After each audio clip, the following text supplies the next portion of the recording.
Hello everyone, চলে আসলাম আরেকটা mini blog নিয়ে। রাতের দীঘার জগন্নাথ দেবের মন্দির তোমাদের সাথে শেয়ার করলাম। অবশ্যই খুব সুন্দর, সুন্দর বলতে সেটা অপরূপ সৌন্দর্য।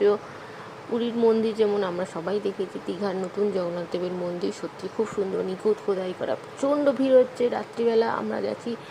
তেমনি লাইটিংয়ের কাজ থেকে, হাতের নিখুঁত কাজ থেকে জগন্নাথ দেবের এখনও অবশ্য পুজো শুরু হয়নি, সেটা হয়তো রথের থেকে চালু হতে পারে। বাট আমরা যখন গেছি, মানে এক একটা বেলায় প্রায় লাখ লাখ লোকের ভিড় হচ্ছে, অসম্ভব সুন্দর।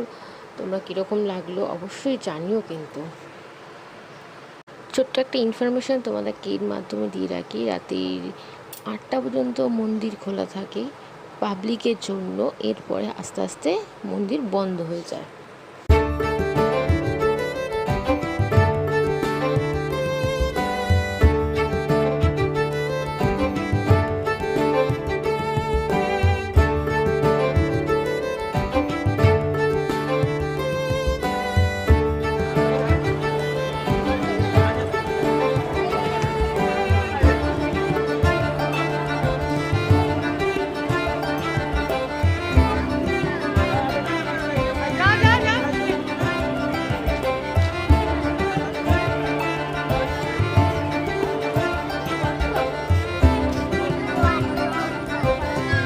चल चल, बाद में